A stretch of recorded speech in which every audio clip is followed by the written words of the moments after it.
What's going on, everybody?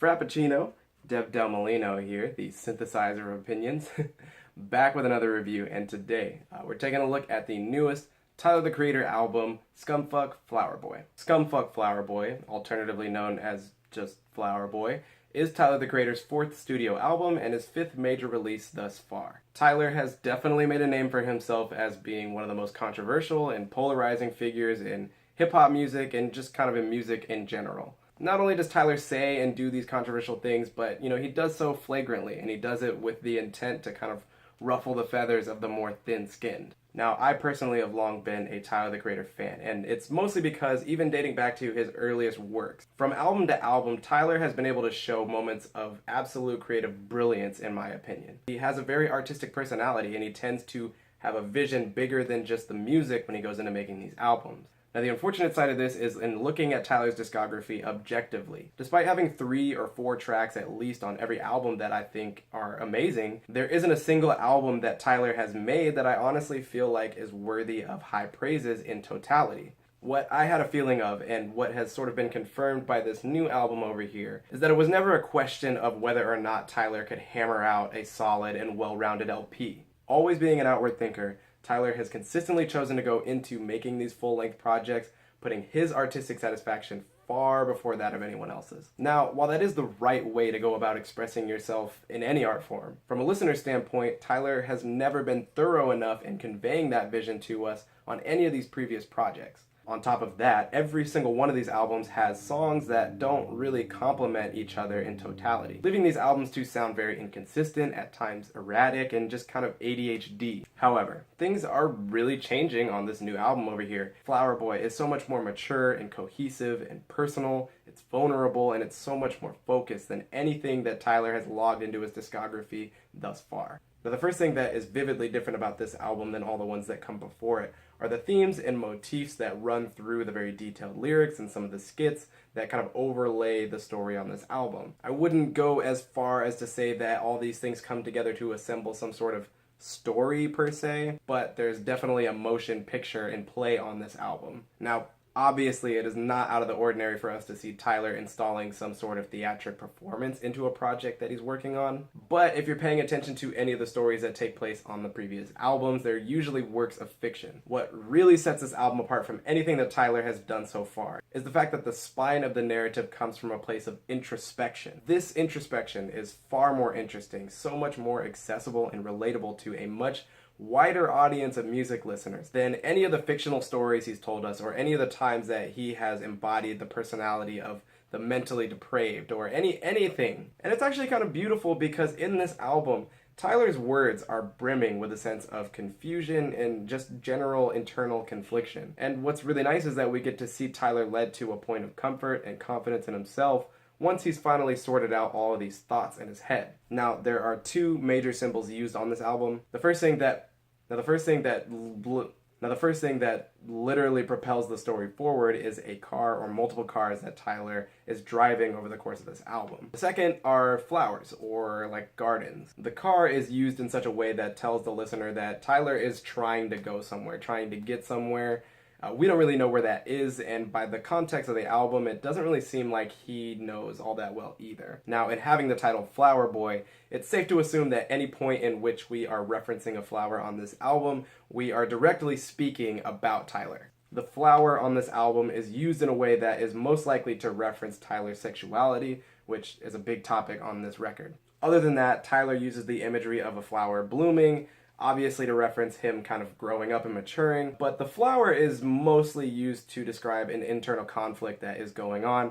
Again, the sexuality thing, it seems to be the enigma of the story here. The 2 songs that I see as being the most directly linked to these 2 separate symbols are Pothole and Garden Shed. Pothole was one of my highlights on this album, and it really uses that car as a storytelling device. Potholes here are depicted as life's challenges, obstacles that we sort of have to get around and leave in the rearview mirror. I really found myself enjoying the very laid-back, slick, buttery groove of the instrumental. And again, Tyler uses his lyrics here very well, metaphorically speaking about multiple parts of a typical vehicle to sort of talk about the bigger topic at hand. And I fucks with this Jaden Smith feature. Now, Pothole's neighboring song on this album is Garden Shed. If we're gonna go ahead and stick with the symbol of a flower representing Tyler, then I'm gonna go ahead and say that this garden shed is the closet that Tyler is trying to come out of here. Now, this song is obviously integral to the heart of this story, but I'm not gonna lie, this track is an absolute mess in my opinion. And a lot of people told me that this was like their favorite track on the album or one of their favorites.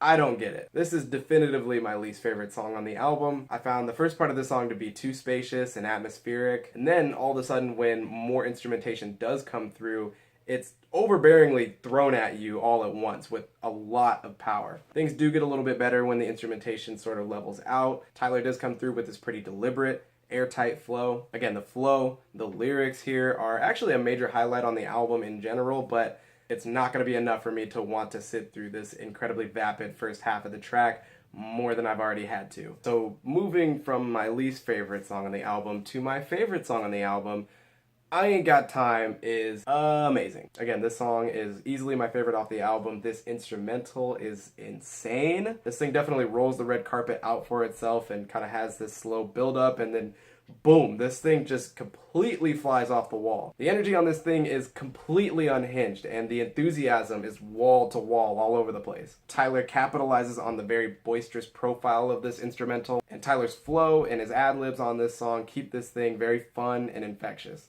I even really like the second half of the track where things get more focused and all that energy kind of gets pointed towards one direction. Overall, super fun track, crazy amounts of energy on this song, and I'm just totally over the moon on this track. See You Again and Boredom are the two best tracks on this album if I'm speaking objectively. See You Again is just beautiful. Kali Uchis locks in a really pretty refrain here on the hook. Tyler is very quirky, very daydreamy, kind of starry-eyed over this lover that he only seems to be able to meet in his dreams. As for the instrumental on this track, I could listen to this thing endlessly. Man, this thing is amazing. Every section of this beat is clean and engaging. Lots of fun little accents all over this beat, and on the back end there's some really sweet horns. And as for Boredom, I just think this is the most well-rounded track on the album. The beat on this track is very sweet. It's kind of boom-bappy, but definitely soft. And I think this beat is contrasted very well with Tyler's very gritty voice. I think this is actually something that happens a lot, provided that there are a lot of very soft sounds coming in and out of this album. As for other songs on this album worth talking about,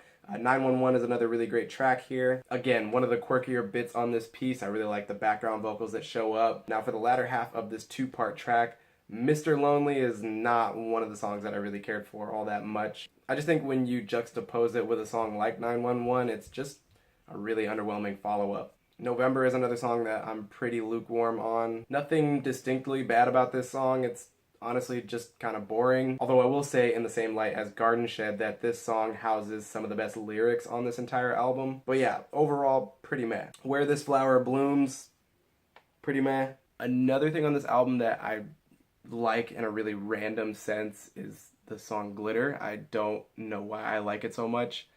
I don't really have a great reason for liking it so much, but yo, I like it so much. And finally, Who Dat Boy is another stellar track on this album. Another really great single in my opinion, and it seems like this song is getting some pretty universal praise. And yeah, this is Tyler's best album yet. It's not perfect, it has its fair share of flaws, and definitely some flyover tracks, but it is head and shoulders above any of the rest of his discography. I would describe this album as being far more mature than any of its predecessors. And that's obviously kind of the point. The maturation process is sort of the driving force of the narrative here. But what really elevates this album, in my opinion, is the fact that Tyler is at his most precise on this album. Precision coming in two facets. First being in the way that he is able to take that maturation process, the meat of this story, and really convey it in a compelling manner. Another sense in which this album is more precise is in the fact that these songs actually are focused in a way that complements one another.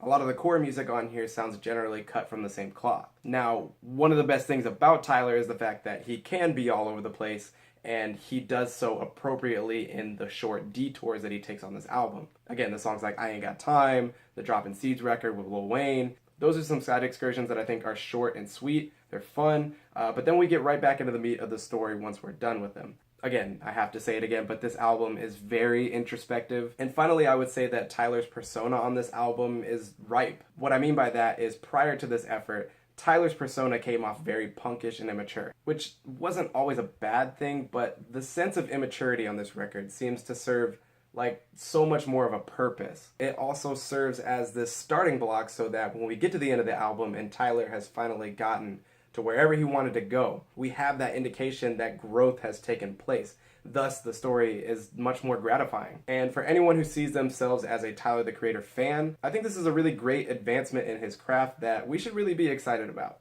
So yeah, those are my thoughts. Another album, another Dev Del Molino review. As always, I'm trying to hear what you guys are thinking. Favorite songs, least favorite songs. Can you convince me why Garden Shed is a good song? Because it's not a good song. Like, comment, feedback, subscribe. That's that shit I do like. And remember, art without favor is like a windmill without wind. Dev Del Molino,